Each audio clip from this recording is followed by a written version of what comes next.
The Minnesota Vikings have one of the most complete rosters in the National Football League. But I think they might be taking too much of a risk with that roster with J.J. McCarthy and no insurance. We'll talk about it today here on Locked On NFL. The barbershop is open and Tony Wiggins has a chair for you. He's ready with some real NFL talk. The local experts of Locked On bring their expertise, and Wiggy is ready with his clippers and shears.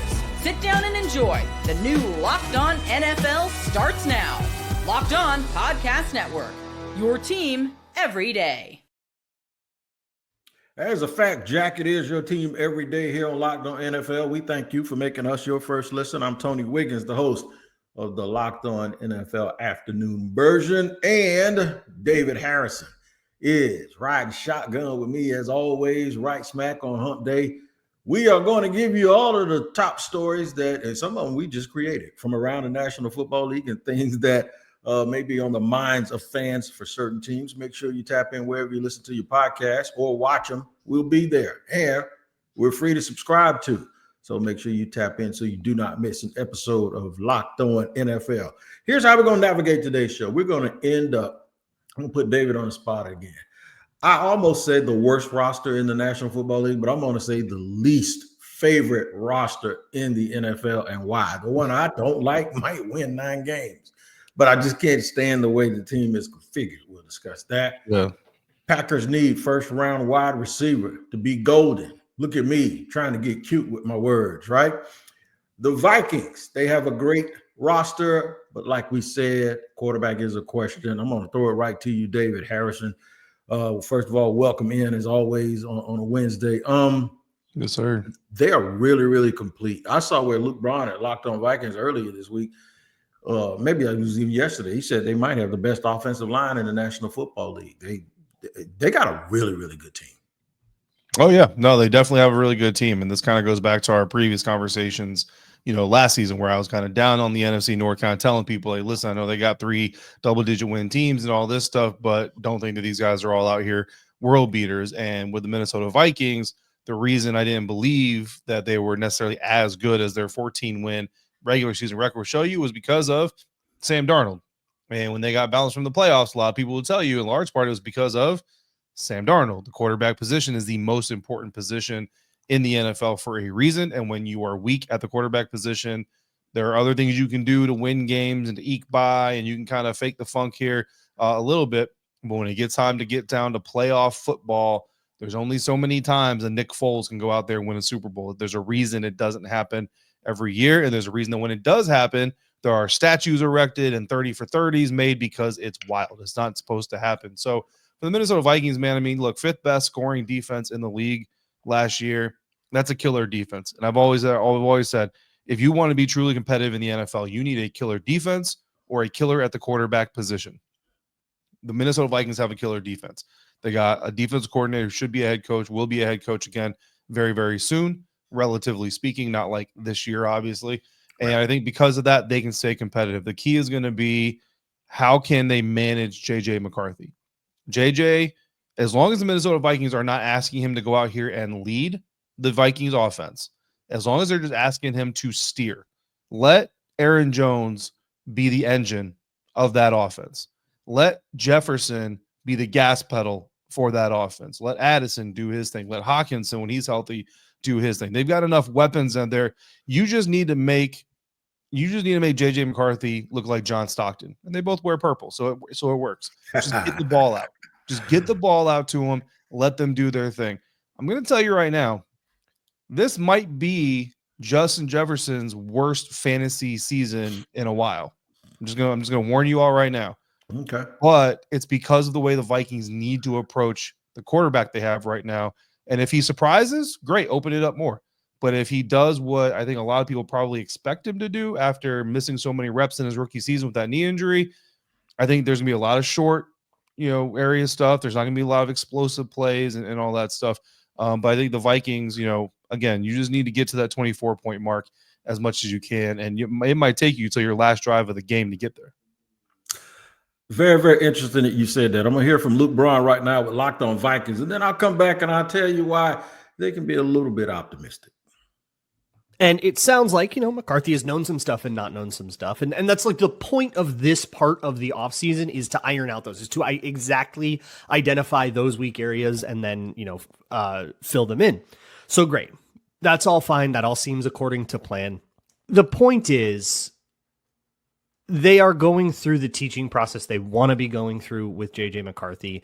He's building that chemistry, that hashtag chemistry with Jefferson and Addison and Hawkinson, the way that you hope that he is. All right, so let me go Jaguars with you right here, man. I'm gonna tell you something that James Gladstone has said since he's took over. It ain't worked one lick yet, right? Because they haven't played a game. He says we'll go out and get guys that need to come here. Get guys that are intangibly rich that when they come here, all they have to do is be nothing more than themselves.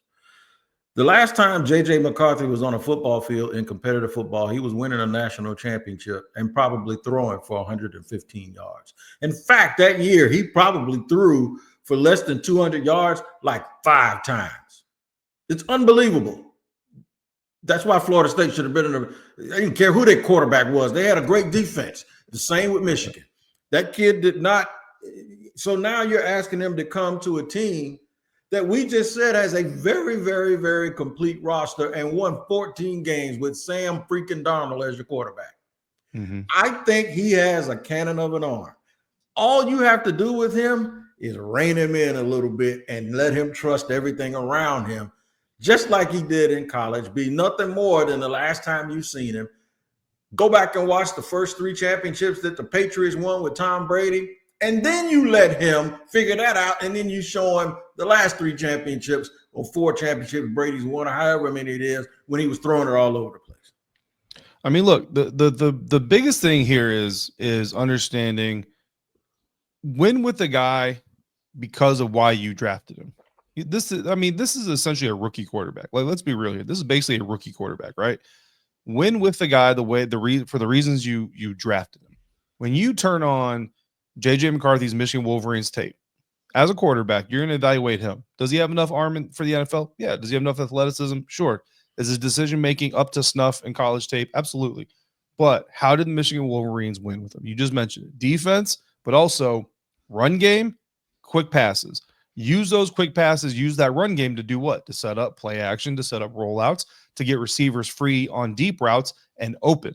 Because I'm telling you right now, a lot of those deep routes that JJ McCarthy hit when he was at the University of Michigan, they're deep, they're open, they're completed, they're not perfect. It's going to take him a little bit of time to develop that touch, develop that ability to layer the ball, all that kind of stuff, right?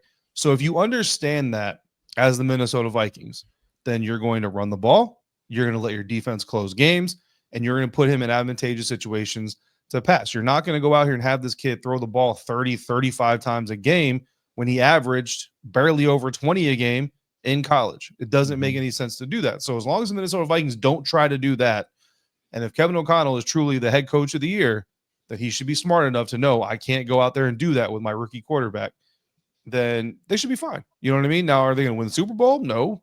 Are they going to make the playoffs? Possibly. Certainly could. You know what I mean? And if JJ comes out and takes strides through the season and gets better and better, even better. You know what I mean? But if they go out there and try to put this on JJ's shoulders, there's going to be a lot of Vikings fans out there wondering why they didn't draft Bo Nix. Yep. There's a little bit of, you got to make sure that you do it the right way now. And I just don't think Bo Nix fits really what they want to do. It looks like he wants to gun the ball. He wants to gun the ball in there. You know what I'm saying? But we know, listen, fan bases, and this isn't just a fan base, and this is a media thing too. What do we all do? We don't compare that. When it comes down to it, we don't compare that. What do we compare? You just compare we compare success. People say wins and losses are not quarterback stats. Wins and losses are quarterback stats. Guess what? Every Bears fan that does not like Caleb Williams is saying right now. Y'all could have Jaden Daniels. That dude just won 12 games with the NC Championship game. Guess what? Jaden Daniels goes with the Bears. That doesn't just mean y'all are winning 12 games and going to the NFC Championship game. So that's a context that we don't necessarily connect all the time. Yep, you're right about that. I'm going to talk about a team in that division that's going to try to stop the Vikings from duplicating their success last year. We'll do that in just a second here on Locked On NFL.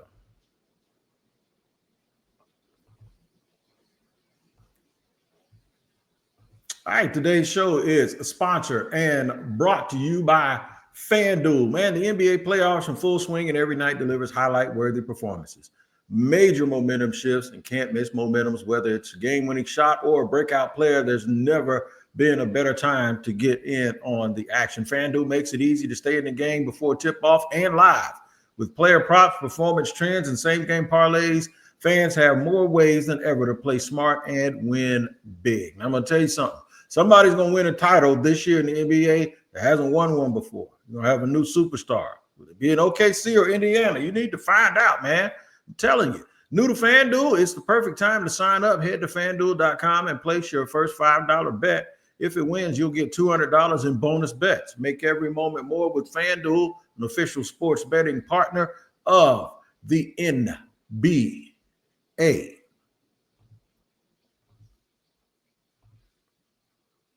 All right, we're moving along here on Locked On NFL. We're talking quarterbacks, talking the Vikings. Now we got to talk about a team that they have to get through, and that is the Green Bay Packers.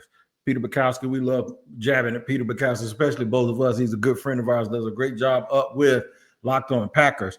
I got to agree with him a little bit. I remember some of those games, and I've been watching and catching up on some Green Bay games because I was trying to look at the defense that they were running, that Anthony Campanile is going to run in Jacksonville. The receivers did let Jordan Love down a little bit more than we all let on. I've been accusing people of being Jordan Love apologists. I'm going to give him a little bit of a break, and I'm going to let Peter Bukowski explain why. I think there is a lot to prove for Matthew Golden. The first round receiver in over 20 years in Green Bay, a position where all of us, I mean, all the content creators and fans are going, they need a guy. They need a dude. Can you be that right away for Green Bay? I don't know. But there's a lot of pressure on him to perform right now, right away. And if he can do it, he can be a conquering hero in Green Bay. No doubt about that. But if he can't, I mean, it is going to be devastating for the fan base. And that's not fair. It's not fair to him, but that's true. And we have to remember what I say all the time here. And that is most rookies are bad. Even if they turn out to be good players, most rookies are bad. Remember that when dealing with Matthew Golden. I know the pressure is going to be on him, but just remember, most rookies are bad. Damn, Peter, I don't know if I'm motivated to hope he's good or just go ahead and concede that he's going to be terrible. But I understand the pressure because Green Bay has had I can start naming Donald Driver. I can start naming Jordy Nelson. All of these dudes over the years, Greg Jennings, they didn't go in the first round and get them. They had to be desperate enough to draft a 5'10" wide receiver in the first round because they usually hit gold on them without doing that. Yeah, you know what? You just said it. How many receivers in the National Football League are number one receivers and shorter than 6 feet tall? I would say Tyreek Hill? Two by default, and the kid in Baltimore. That's it. Tyreek Hill and Zay, right? Like Zay, like that's about it. I mean, and where is Zay? And Zay's like a 1B. I'm saying, like, where is Zay, honestly, in the grand scheme of number one receivers? Where is Zay, right? Yeah. So, and even Tyreek, like, what happens to the Miami Dolphins offense when they start protecting Tua Tagovailoa and they stop taking 5 seconds for Tyreek Hill to get down the field? I'm glad you said that. And I'll tell you why in a little bit. And I'm not saying that short receivers can't be difference makers. What I'm saying is you don't very oftentimes see an NFL offense lean on a short receiver as their primary weapon for a reason. I was really high on Matthew Golden entering the NFL draft. I had mocked Matthew Golden to the Washington Commanders at times at number 29. The difference is Matthew Golden at number 29 was joining Terry McLaurin and was joining Deebo Samuel and was joining Noah Brown, 3 veterans who have proven track records, and Matthew was going to come in and be a part of that. Coming into the Green Bay Packers, Matthew Golden is supposed to be all of it. Everybody else is supposed to be part of it. Romeo Doubs is now eventually supposed to be a part of the group behind Matthew Golden. Same with Jaden Reed. Same with Christian Watson if he ever gets healthy. And I think Christian Watson has wide receiver 1 upside if he could ever be healthy enough to put anything together, to be quite honest with you. And I think what Peter is really hitting on the head here is the expectation that comes with your, like you said, you're the first round Packers receiver in so long that if you don't become a franchise leading receiver, you're going to be a bust. Think about that pressure.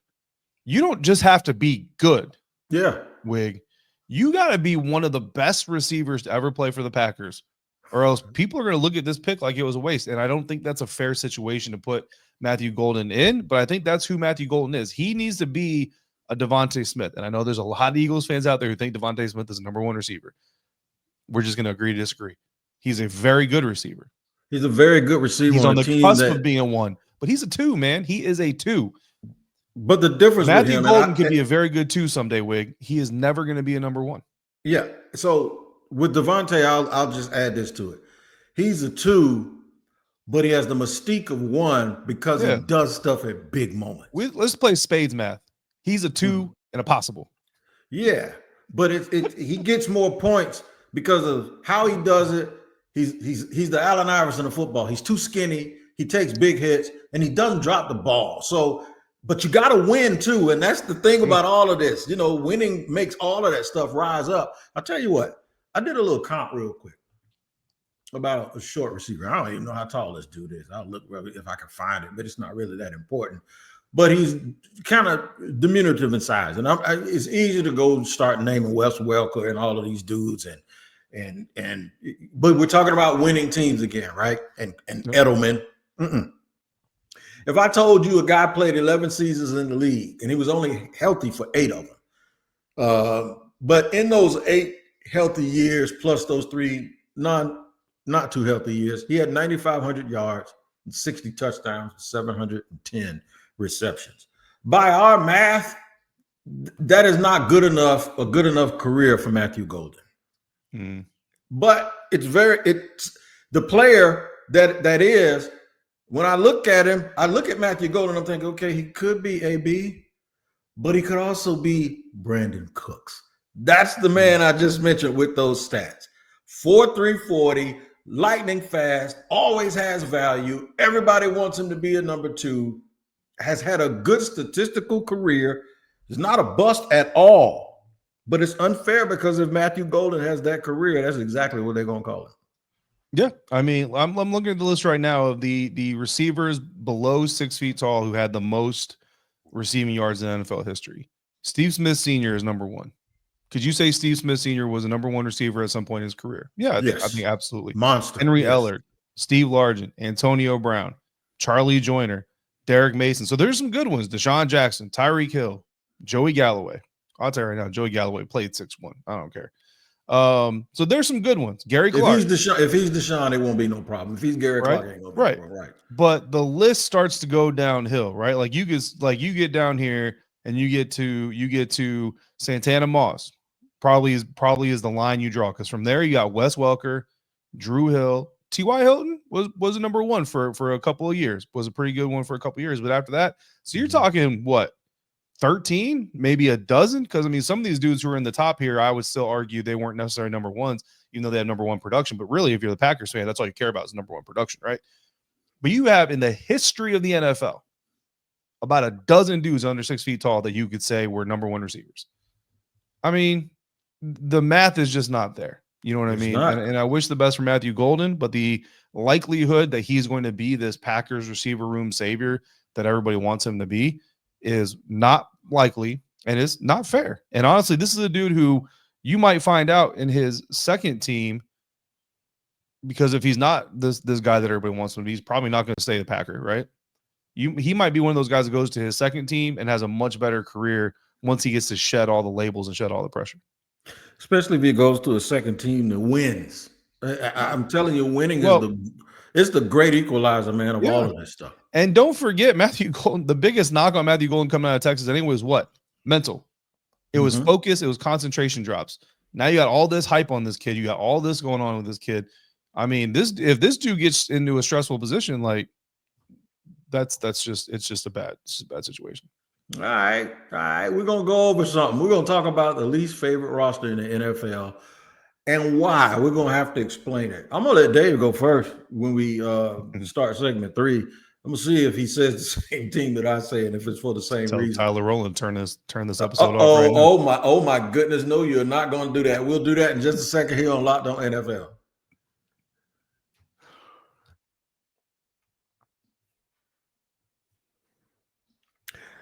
I was sitting there thinking, we keep talking about best, and Monday, I believe it was last Friday. Ross Jackson and I did a best show. Who's going to be the statistical leaders? Who's going to have the best season here? Well, who's going to be the worst team? Like, who's going to pick? Who is most likely to be picking first in the draft? We talked about that too, but this is a little bit different. You don't have to have the worst record to be the team with the worst roster. Some teams have the worst record, but they might be looking up because they've done some things this offseason. There are some teams that have a whole roster full of people. I like a handful of them, but I don't like the way that they're configured. I'm going to let you go first and tell me whose roster don't you like? If you was a coach or a GM, you probably wouldn't even take the job. The Tennessee Titans. I don't like the Tennessee Titans roster. I mean, listen, I like Cam Ward. Don't get me wrong. I mean, we talked about this already. I think if you look at this quarterback class combined with last year's quarterback class, Cam Ward was probably the 4th or 5th best quarterback among them all. Number 1 quarterback this year, number 1 overall pick, got it. You know what I mean? But it's not like, does not get it twisted. I mean, Cam Ward could prove us all wrong and play lights out. You know what I mean? And just completely turn that franchise around. I would love it for him. But let's be real on who we're talking about here. This is not your run-of-the-mill number 1 overall pick. Van Jefferson is all right. Calvin Ridley, look, brother, I'm going to be honest with you. I am done predicting Calvin Ridley finally reaching his potential until he actually does it. And then he's about 31. He's about 31. Yeah, he's about 31, so you can get that up anyway, right? Yeah, but every year, man, we're like, this is the year. Calvin Ridley's going to be Calvin Ridley again. Like, bro, like I'm done with this. Tyler Lockett is out of Seattle for a reason. Dan Morgan, I'm sorry, I'm older than you, but I'm not playing football, is old. Peter Skoronski, okay. Lloyd Cushenberry's average. Kevin Zeitler is old. J.C. Latham, we'll see. I mean, they got Chig, and I can't say his last name. I know he's a fan favorite. I know they love him down there. Got it. Fan favorites aren't always the best players. Tony Pollard, I still think is worse than Tajay Spears, but Tajay hasn't exactly blown up the way that I thought he was going to. And that's just the offense. I mean, I'm not trying to be disrespectful here to people, but outside of Jeffrey Simmons on the defense, I'm looking here and I don't see anybody that really scares me on that defense. You know what I mean? I'm not saying they're all bad players. I like Devondre Sweat. Quality, quality player, right? I'm not saying they're all like dogs or anything, but Wig, I'm telling you right now, the difference between so they have a head coach who's in his second year, right? I cover a team that has a head coach who's in his second year with this team. The difference between the head coach approaches and the front office approaches, because it's not necessarily always on the head coach, is the aggression in which they attacked a bad roster. The Tennessee Titans are very slowly trying to turn this ship. Nah, bro, you needed to come in here and blow this thing up and bring in as many experienced veterans as you could on 1-year deals and get as many pieces in here as you could that fit your mentality, because right now what you're trying to do is you're trying to fix someone else's mess. Dan Quinn came into Washington and said, I'm not fixing Ron Rivera's mess. I'm erasing as much of Ron Rivera's mess as I can. All right. Over 60% of the Ron Rivera roster that ended 2023 was replaced in 2024. Even from that roster, over 40% of it is going to get replaced this year. From 2023 to 2025, less than 20% of the people that were on that roster at the end of 2023 are going to be on the roster in the beginning of 2025. And I'm projecting a little bit on players I think might get cut or traded before the regular season starts. So that math is could be a little bit weird when we actually get there. Meanwhile, the Tennessee Titans, though, I'm not saying they haven't replaced anybody. Certainly they're replacing some people, but they're not coming out there and just wiping the slate clean and saying, let's start this thing over. And I just think it's bad juju, man. It's bad energy. You've got people who are used to losing in that room. You need to be bringing people in who are used to winning and fit a new culture. And I think the Tennessee Titans, they haven't changed the culture of their team. They're just trying to add better players to, I don't even know what, give it a facelift. Yeah, what they did was this is the problem. 3 GMs in 2 years. That's the problem. That's a problem. Because what you have is you have guys going in different directions, and then it's like, no, we're going to fire him, and we're not going in that direction. We're going to go in the other direction. But I'm not going to put him at number 1. I'm not going to put him at number one because they did get a quarterback that I think has the confidence and the arm moxie to run their offense, right? They did address tackle 2 years in a row, 1 year in free agency, 1 year with a young player who I do think is pretty good. And then they hit on Devondre Sweat, who I didn't like, and he turned out to be more than a two-down player, and they do still have Jeffrey Simmons. Right? I liked him, but he's actually been better than I thought. So, right. So here you go.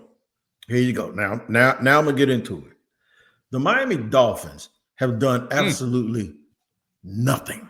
When you mentioned Tyreek Hill earlier, bro, I was like, so they're gonna probably end up trading Jalen Ramsey here to a contender, to either Washington or the Rams or somebody. They might be fighting over him, right? I think he's going to the Raiders.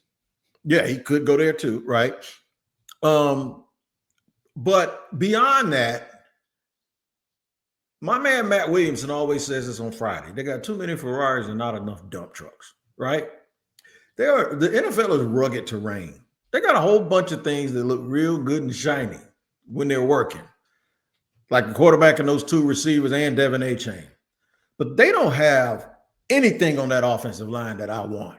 They don't have anything on that deal. I named two defensive linemen and at least one starting 24-year-old left tackle or right tackle, a young quarterback that doesn't have concussions, and I'm not picking it to her, but it's a reality. It's just, it is what it is. It just is what it is. Miami, I don't know what they're doing, bro. I mean, they stood there all offseason and did nothing. They let Christian Wilkins, a really good player, leave for nothing on a free agency contract with the Raiders. I'm done with them. They got Bradley Chubb and Jalen Phillips. They got all these injured players. As a matter of fact, listen to Kyle Krabs. This is what I'm talking about. This is what Miami is sitting here waiting on. But I think Jalen, for him to get a long-term contract, needs to dominate. I think there's a path, the most probable path for a future for Jalen Phillips beyond 2025 Miami is just stay healthy and play like you've played your last few years. I would imagine the Dolphins will find the common ground. They've been paying Bradley Chubb, gave up first-round picks for Bradley Chubb, and he hasn't worked out, but he's still there. I like Bradley Chubb, but if you can't healthy, you're not available. Miami, I don't know what they're doing. I don't know about the coach. They have some nice players. They have guys that will do real well in fantasy football, but I don't know what else they have. I will tell you, we got to give a little bit of love to the Athletics' Chris Perkins. He's the Athletics reporter that covers the Miami Dolphins. I know Chris. We went down to Miami. Not personally, but yeah. Yeah, we went down to Miami a couple years ago, covering the Commanders game down there, and got to talk with him a little bit. And he is one of the few reporters in Miami that's kind of been on this train, who's kind of been on this, hey, this team is not making the right decisions. Mm-hmm. This coaching staff is just locked into this is the way we do things.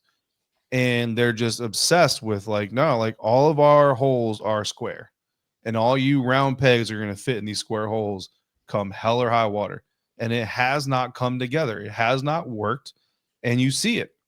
When the Dolphins get punched in the mouth, they don't have an answer.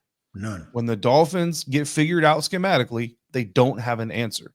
And I hate it because they have arguably one of my most favorite head coaches in the National Football League. I love Mike McDaniel. I'm pretty sure Mike McDaniel and I attended a Broncos training camp as NFL fans at one point in time. I wasn't a Broncos fan, so that's why I put it that way. But we were probably there at the same time. Cool dude. Love talking to him. Every time I see him, I take every opportunity I can to go talk to him. Wish him nothing but the best. But the man is fixated on his way of doing things and does not understand that, bro, you're going to cost yourself your own job, to be quite honest with you. And the problem with the Dolphins, though, too, is they're now in a position where they're going to start having to sell off all these expensive players. You look at their salary cap situation, Wig, 4 years down the road, they're still bottom 10 in the league in salary cap space. Kicking that can. I know the salary cap is very flexible and meaningful. You can do a lot of different things. You know what I mean? If you trade Jalen Ramsey, you take that hit now, it frees up a good amount of money in the future. Got it. But the bottom line is this team has a lot of bad contracts. They have a lot of players that don't fit what they're trying to do. they don't have the roster that fits what they're trying to do. And I'll take that back. They have the roster to do what they're trying to do. The problem is they don't have the roster to counter anything that anybody else wants to do. This is a roster full of haymakers. They can't win a 12-round bout with a heavyweight team, which is why the criticism of the Dolphins has always been what? They can't beat playoff teams. Yep. They can't beat good teams. They can beat the teams that good teams are supposed to beat. They can't beat anybody else. And if they do that again this year, I don't understand. Like, Mike McDaniel's seat has to be one of the hottest in the National Football League. It does. No doubt about it.